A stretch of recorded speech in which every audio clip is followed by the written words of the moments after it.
ಗುರುನಾಥ ನಾಮಸ್ಮರಣೆಯನ್ನ ಮಾಡುತ್ತಾ ಇವತ್ತಿಗೆ ಮುರುಗುಂಡಿಯ ಕಲಾ ಸಂಘದ ವತಿಯಿಂದ ಇವತ್ತಿಗೆಲ್ಲ ಇವತ್ತಿನ ದಿವಸ ಎರಡನೇ ಸಂದಿನ ನಮಸ್ಕಾರಗಳನ್ನು ತಿಳಿಸುತ್ತಾ ಯಾಕಂತ ಕೇಳಿದ್ರೆ ಜ್ಞಾನಿಗಳಾಗಿರ್ತಕ್ಕಂಥವ್ರು ಒಂದು ಮಾತು ಹೇಳ್ತಾರೆ. ವೇದ ಪ್ರಿಯನೆಂಬುವರು ವೇದ ಪ್ರಿಯನಲ್ಲ, ನಾದ ಪ್ರಿಯನೆಂಬುವರು ನಾದ ಪ್ರಿಯನಲ್ಲ. ವೇದವನ್ನು ಓದಿದ ಬ್ರಹ್ಮನ ಶಿರಸ್ಸು ಹೋಯಿತು, ನಾದವ ಮಾಡಿದ ರಾವಣನ ಅವಿಷ್ಯ ಆಯಿತು. ವೇದವನ್ನು ಓದಿದ ರಾವಣ ಅರವಿಷ್ಯವಾಯಿತು. ವೇದ ಪ್ರಿಯನೂ ಅಲ್ಲ, ನಾದ ಪ್ರಿಯನೂ ಅಲ್ಲ.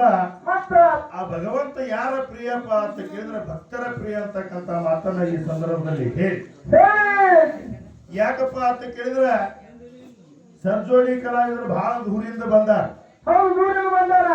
ಅವ್ರ ಯಾಕತ್ ಕೇಳಿದ್ರೆ ಈಗ ಸದಾ ಯಾಕತ್ ಕೇಳಿದ್ರೆ ಇವನನ್ನ ಒಂದ್ ಸ್ವಲ್ಪದ ಹೆಂಗಾಕೈತಿ ಅಂತ ಕೇಳಿದ್ರೆ ಒಂದ್ಸಲ ಬಬಲಾದಿ ಅವರು ಪಂಡ್ರಿಗೆ ಹೋಗಿದ್ರು. ಬಬಲಾದಿ ಅವರು ಪಂಡ್ರಪುರಕ್ಕೆ ಹೋಗಿದ್ರಂತ. ಆಷಾಢಿ ಏಕಾದಶಿ ಇತ್ತು. ಅವಾಗ ಚಿಕ್ಕೈ ಮುತ್ಯಾಣ ಹೋಗಿ ಏನ್ ಕೇಳಿದ್ರು, ಇವತ್ತು ಬಾನ ಏನ್ ಮಾಡೋದು ಅಂತ ಕೇಳಿದ್ರು. ಅವಾಗ ಚಿಕ್ಕೈ ಮುತ್ಯ ಏನ್ ಹೇಳಿದಂತಂದ್ರ ಇವತ್ತು ಹೋಳಿಗೆ ಬಾನ ಮಾಡ್ರಿ ಅಂತ. ಹೋಳಿಗೆ ಬಾನ ಮಾಡ್ರಿ ಅಂದಾಗ ಜನ ಎಲ್ಲ ಏಕಾದಶಿ ಐತಿ, ಉಪವಾಸ ಐತಿ, ಹೋಳಿಗೆ ಬಾನ ಮಾಡುತ್ತಾರ, ಹೋಳಿಗೆ ಬಾನ ಮಾಡುತ್ತಲ್ಲ ಅಂತ ಹೇಳ್ಕಿರಂತ ಕೇಳಿದಾಗ ಅದ್ರ ಬಬಲಾದಿ ಅವ್ರಿಗೆ ತಿರುಗಿ ಮಾತಾಡೋರು ಯಾರು ಅದಕ್ಕೆ ವಾದಂತವ್ರು ಯಾರು ಮಾಡಿದ್ರು ಅಂದ್ರೆ ಬ್ಯಾಳೆ ಹಾಕಿ ಹೋಳಿಗೆ ಮಾಡಿದ್ರು. ಅವಾಗ ಹೋಳಿಗೆ ಬಾನ ತಗೊಂಡು ಇಟೋಬಾನ ತಿಕ್ಕ ಹೋದ್ರ. ಅವಾಗ ಚಿಕ್ಕ ಮುಚ್ಚಾಗಿ ಇಟೋಬಾ ಹೇಳ್ತಾರಂತ ಜಗ ಎಲ್ಲ ನನ್ನ ಹೆಸರಿನ ಉಪವಾಸ ಮಾಡ್ಲಾದೈತಿ, ಇವತ್ತಿನ ದಿವಸ ನನಗೆ ಹೋಳಿಗೆ ಬಾನ ತಂದ್ರೆ ಹೆಂಗ ಮಾಡೋದು ಅಂತ ಕೇಳಿದ್ರೆ ಅದು ನನಗೆ ಗೊತ್ತಿಲ್ಲ. ಮೊದಲ ಮಾಡ ಬಬಲಾದಿ, ನಾ ಬೆಂಕಿ ಬಬಲಾದಿ, ನಾ ಹೇಳಿದಾಗ ನೀವು ಉಂಡಿ ಚಲೋ ಇದ್ರೆ ಬಿಡಾಕಿಲ್ಲ ಅಂದಾಗ ಏಕಾದಶಿ ಬಿಟ್ಟು ಪಾಂಡುರಂಗನ ಊಟ ಮಾಡಿಸ್ಯಾರ ಯಾರ ಬಬಲಾದಿ ಅವ್ರು ತೀರ್ಥ ತಗೊಂಡವ್ರು ಇವ್ರು ನಮಗ್ ಸುಮ್ ಕೊಡ್ತಾರ. ಭಾಳ ದಯವಿಟ್ಟು ಕೈ ಮುಗಿದು ಹೇಳ್ತಪ್ಪ, ಇಟೋಬಾ ಅಂದ್ಕೊಂಡವ್ರು ದಯವಿಟ್ಟು ತಪ್ಪು ತಿಳ್ಕೊಬೇಡ್ರಿ, ನಮ್ಮನ್ನ ಹೊತ್ತು ಹೊಂಡತಕ್ಕ ಅಂದ್ಕೋಬೇ. ಅದಕ್ಕ ಇವತ್ತಿನ ದಿವಸ ಏನ ನಮ್ಮ ಸರ್ಜೋಡಿ ಕಲಾವಿದ್ರು ಯಾಕಂತ ಕೇಳಿದ್ರೆ ಅತಿಥಿ ದೇವೋಭವ ಅಂತ ಹೇಳ್ತಾರ. ಯಾಕಂತ ಕೇಳಿದ್ರೆ ಬೀಗರ ಮನೆಗೆ ಬಂದಾರ ಅಂತ ತಿಳ್ಕೊಂಡು ಅವ್ರಿಗೆ ಚಾನ್ಸ್ ಕೊಟ್ಟು ಟೈಮ್ ಬಹಳ ಆಗ್ಯದ.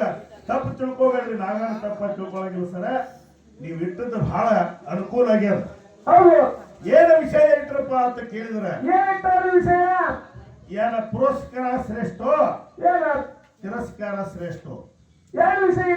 ಪುರಸ್ಕಾರ ಅಂದ್ರೆ ಏನು ಮತ್ತು ತಿರಸ್ಕಾರ ಅಂದ್ರೆ ಏನು ಯಾಕಂತ ಕೇಳಿದ್ರೆ ಇವತ್ತಿನ ದಿವಸ ಇಲ್ಲಿ ಹಾಡಾಕ್ ಹಚ್ಚಿವಪ್ಪ ನಾವಂದ್ರ ನೀ ಹಾಡಬೇಡ ಎಂದು ಹೋಗುವತ್ ಯಾರು ಹೇಳ್ತಾರೋ ಅದು ತಿರಸ್ಕಾರ.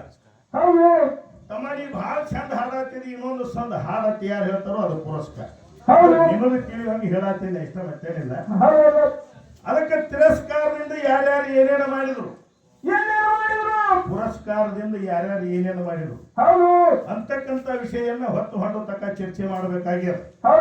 ಅದಕ್ಕೆ ಸರ್ಜೋಡಿ ಕಲಾವಿದ್ರ ಪಾಲ ಮಾಡಿಟ್ಟಾರಂದ್ರೆ ಒಂದು ಪಾಲ ಹಿಡಿಬೇಕಾಗ್ಯದ ನವಲಾನ.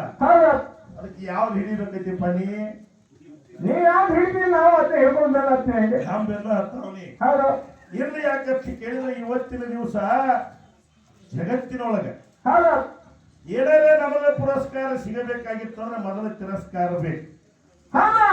ಮೊದಲ ತಿರಸ್ಕಾರ ಆಗಿತ್ತು ಅಂದ್ರೆ ಪುರಸ್ಕಾರ ಸಿಗ್ತೈತಿ. ಯಾಕಂತ ಕೇಳಿದ್ರೆ ಮೊದಲ ಜರ ಪುರಸ್ಕಾರ ಇತ್ತಂದ್ರೆ ಒಂದಾನೊಂದು ಕಾಲದೊಳಗೆ ತಿರಸ್ಕಾರ ಬರ್ತೈತಿ. ಅದಕ್ಕೆ ಯಾಕಂತ ಕೇಳಿದ್ರೆ ಇವತ್ತಿನ ದಿವಸ ನಮ್ಮ ಪಾಲಿಗೆ ಯಾವ್ದು ಇರ್ಲಿಪ್ಪ ಅಂತ ಕೇಳಿದ್ರೆ ತಿರಸ್ಕಾರ ಅಂತಕ್ಕಂಥದ್ದು ಶ್ರೇಷ್ಠ ಐತಿ ಅಂತಕ್ಕಂಥ ವಾದ ನಮ್ಮದು. ಪುರಸ್ಕಾರ ಅಂತಕ್ಕಂಥದ್ದು ವಾದ ನಮ್ಮ ಸರ್ಜೋಡಿ ಕಲಾವಿದರದೈತಿ. ಅದಕ್ಕೆ ತಿರಸ್ಕಾರದಿಂದ ಹೆಂಗಪ್ಪ ಅಂತ ಕೇಳಿದ್ರ ಯಾವ ಕನಕದಾಸರು ಏನಾಯ್ತು ಒಂದಾನೊಂದ ಕಾಲದೊಳಗ ಕನಕದಾಸರು ಹರಿಭಕ್ತಿ ಮಾಡ್ಕೋತ ತಿರುಗಾಡ್ಕೋತ ಸಂಚಾರ ಮಾಡ್ಕೋತ ಯಾಕಂತ ಕೇಳಿದ್ರ ತೀರ್ಥ ಯಾತ್ರೆ ಮಾಡ್ಕೋತ ಎಲ್ಲಿಗೆ ಹೋದ್ರಪ್ಪ ಅಂತ ಕೇಳಿದ್ರೆ ಉಡುಪಿ ಅಂತ ಕ್ಷೇತ್ರಕ್ಕೆ ಹೋದ್ರು. ಉಡುಪಿ ಅಂತ ಕ್ಷೇತ್ರಕ್ಕೆ ಹೋಗಿ ಉಡುಪಿ ಒಳಗೆ ಹೋಗಿದ್ರಿಂದ ಶ್ರೀಕೃಷ್ಣ ಪರಮಾತ್ಮನ ದರ್ಶನ ಮಾಡಬೇಕಂತ ಒಳಗೆ ಹೋಗ್ಬೇಕಂತ ಅನ್ನೋದ್ರೊಳಗಾಗಿ ಏನಾಯ್ತು, ಕೆಟ್ಟ ಬ್ರಾಹ್ಮಣರು ಏನು ಮಾಡಿದ್ರು, ಕೆಟ್ಟ ಬ್ರಾಹ್ಮಣ ಹೇರ್ಸಿಕೊಳ್ಳೋದು ನೀವು ಒಳಗೆ ಬರಬೇಡ ಅಂತ ಹೇಳ್ತಿದ್ರು, ಹೊರಗೆ ದಬ್ಬಿದ್ರು. ಅವಾಗ ಹೊರಗೆ ದಬ್ಬಿದಂತ ಸಮಯದೊಳಗ ಕನಕದಾಸಗೆ ತಿರಸ್ಕಾರ ಆಗಿ ಏನ್ ಮಾಡಿದಂತ ಕೇಳಿದ್ರೆ ಭಕ್ತಿ ಅಂತಕ್ಕಂಥದ್ದು ಹಿಡ್ಕೊಂಡು ಗುಡಿ ಹಿಂದೆ ಹೋಗಿ ಬಾಗಿಲನ್ನು ತೆರೆದು ಸೇವೆಯನ್ನು ಕೊಡೋ ಹರಿ ಅಂತಕ್ಕಂಥ ನಾಮಸ್ಮರಣೆಯನ್ನ ಮಾಡಿ ಅವಾಗ ಕನಕದಾಸ ನಾಮಸ್ಮರಣೆಯನ್ನ ಮಾಡಿರ್ತಕ್ಕಂಥ ಸಮಯದೊಳಗ ಶ್ರೀಕೃಷ್ಣ ಪರಮಾತ್ಮ ಗಾಡಿ ಹೊಡೆದ ಹಿಂದೆ ತಿರುಗಿ ದರ್ಶನವನ್ನ ಕೊಟ್ಟ.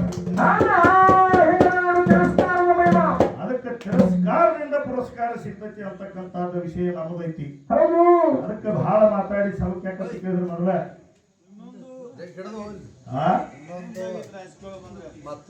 ರಾಜಕೀಯೊಳಗೆ ಬ್ಯಾರು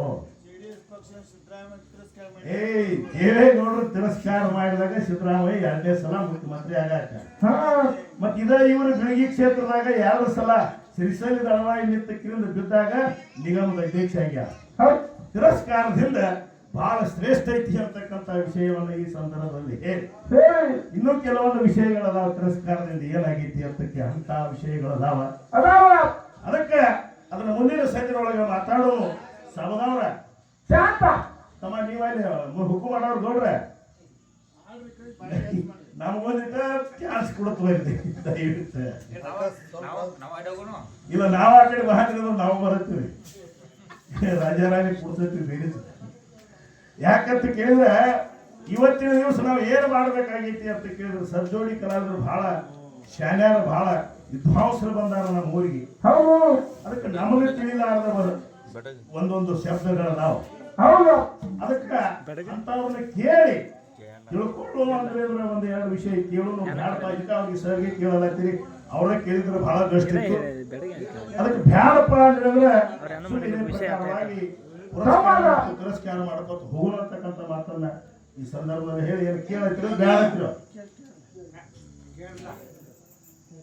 ಅದಕ್ಕೆ ಯಾಕಂತ ಕೇಳಿದ್ರೆ ಜಗತ್ತಿನೊಳಗೆ ಏನೈತಪ್ಪ ಅಂತ ಕೇಳಿದ್ರೆ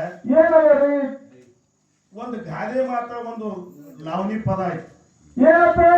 ಏನಪ್ಪ ಅಂತ ಕೇಳಿದ್ರೆ ಮಕ್ಕಳ ಬೇಕಾದವರು ಪಟ್ಟಣಕ್ಕೆ ಹೋಗರಿ, ಮಕ್ಕಳ ಬೇಕಾದವರು ಪಟ್ಟಣಕ್ಕೆ ಹೋಗರಿ, ಪಟ್ಟಣ ತೆಳಗ ಅರಕೇರಿ, ಪಟ್ಟಣ ತೆಳಗ ಅರಕೇರಿ ಅಮೋಕ್ಷದ ತೊಟ್ಟಿಲ ಕೊಟ್ಟ ಕಳಿವಾನ ಅಂತ ಹಿಂಗೆ ಜಗ ಸುತ್ತಿ ಸಾರ್ತೈತಿ.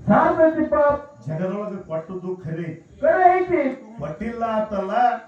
ಆದ್ರ ಏನಾಯ್ತು ಯಾಕಂತ ಕೇಳಿದ್ರೆ ಇವತ್ತಿನ ದಿವಸ ತನ್ನ ಮಗಳಾಗಿರ್ತಕ್ಕಂಥ ರೇವಕಾದೇವಿ ಅಂತ ತಿಳಿಯಾಕತ್ತಾರ, ಮ್ಯಾಲ ಜಿನ್ನಾದೇವಿ ಅಂತ. ಬಣ್ಣ ಚೌಡಲ ಮುಟ್ಟ್ಯಾಗ ಮಕ್ಕಳ ಇಲ್ಲಾಗಿದ್ದು ಅವಾಗ ಅಮೋಕ್ಷಿದ್ದ ಅವರಿಗೆ ಮಕ್ಕಳ ಯಾಕೆ ಕೊಡ್ಲಿಲ್ಲ? ಮಕ್ಕಳು ಇಲ್ಲ ಬೇಡ. 2 ಮಂದಿ ಮಕ್ಕಳದ ಯಲಪ್ಪ ರಟ್ಟಿ ಆರ್ಯಾಣ ಸಿದ್ಧ ಮತ್ತು ಕೆರೂರು ಮಲಕಾರಿ ಸಿದ್ಧ. ಇವ್ರು ಯಾರ ವರಿವಿನಿಂದ ಹುಟ್ಟಿದರು ಅಂತಕ್ಕಂಥ ಒಂದು ವಿಷಯನ್ನ ಹೇಳುವಂತ ಸಾಮರ್ಥ್ಯ ಅವರಲ್ಲಿ ಐತಿ. ಅದಕ್ಕೆ ಯಾಕಂತ ಕೇಳಿದ್ರೆ ಒಂದು ಮಾತು ಹಿಂಗೆ ನೆನಪಿಗೆ ಬರ್ತದ ನವಲನ್ನ. ಎಲ್ಲ ಬಲ್ಲವರಿಲ್ಲ ಬಲ್ಲವರು ಬಾಳಿಲ್ಲ, ಬಲ್ಲಿ ನಂದರೂ ಬಲವಿಲ್ಲ. ಸಾಹಿತ್ಯ ಎಲ್ಲರಿಗಿಲ್ಲ ಸರ್ವಜ್ಞ ಅಂತಕ್ಕಂಥ ಮಾತನ್ನ ಹೇಳ್ಯಾರ. ಯಾಕಂತ ಕೇಳಿದ್ರೆ ಊರಿಗೆ 18 ಹಾಡಿದಾವ. ಒಬ್ಬೊಬ್ರಿಗೆ ಒಂದೊಂದು ಹಾದಿ ಸಿಕ್ಕಿರ್ತದ, ಒಬ್ಬೊಬ್ರಿಗೆ ಒಂದೊಂದು ಹಾದಿ ಸಿಕ್ಕಿರಂಗಿಲ್ಲ. ಅಂತಾದ ಯಾಕಪ್ಪ ಅಂತ ಕೇಳಿದ್ರೆ ಎಲ್ಲರಿಗೂ ಎಲ್ಲಾ ವಿಷಯ ಗೊತ್ತೈತಿ ಅಂತಂದ್ರೆ ಎಲ್ಲಾ ವಿಷಯ ತಿಳ್ಕೊಳಕ್ ಹೋಗಿ ಬ್ರಹ್ಮನ ಶಿರ ಹೋಗ್ಯದ. ಅದಕ್ಕೆ ಬಹಳ ಅಂದ್ರೆ ಯಾಕಂತ ಕೇಳಿದ್ರೆ ಒಂದು ಮಾತು ಹಿರಿಯರು ಹಿಂಗೆ ಹೇಳ್ತಾರಲ್ಲ, ಋಷಿ ಮೂಲ ನದಿ ಮೂಲ. ಯಾರು ಬೆನ್ ಹತ್ತಾರ ಅವ್ರ ಔಷಧಾಗ ಉದ್ಧಾರ ಆಗಿಲ್ಲ ಅಂತ ಹೇಳ್ತಾರ. ಅದಕ್ಕೆ ಬಹಳ ಮಾತಾಡಿ ಸಬಕ್ ವಜ್ಜೆ ಆಗ್ಲಾರ್ದಂಗ ಒಂದು 2 ನುಡಿ ಚಾಲ್ ಹಾಡಿ ಸರ್ಜೋಡಿ ಕಲಾವಿದ್ರು. ಯಾಕಂತ ಕೇಳಿದ್ರೆ ಇವತ್ತಿನ ದಿವಸ ಮುರುಗುಂಡಿ ಮೇಳ ಹೆಂಗಪ್ಪ ಅಂತ ಕೇಳಿದ್ರೆ ದಿನನಿತ್ಯ ನಮ್ಮ ಹಾಡ ಕೇಳಿರ್ತೀವಿ. ಏನೋ ನಮ್ಮ ತಂಗಿ ಮಗಳು ಬಂದಾಳ, ಅಕ್ಕಿ 1-4 ನುಡಿ ಹೆಚ್ಚು ಕೇಳ್ರಿ ಅಂತ ಹೇಳಿ ದೈವದವ್ರಿಗೆ ಕೈ ಮುಗಿದು ಕೇಳ್ಕೊಂಡು ನಮ್ಮ ಮಾತಿಗೆ ನಾವು ನೀಡಿ 2 ನುಡಿ ಚಾಲ್ ಹಾಡಿ ಸರ್ಜೋಡಿ ಕಲಾವಿದ್ರು ಚಾನ್ಸ್ ಹೋಗೋಣ. ಶಾಂತ ರೀತಿಯಿಂದ ಕೂತ್ ಕೇಳಬೇಕಾಗಿ ವಿನಂತಿ.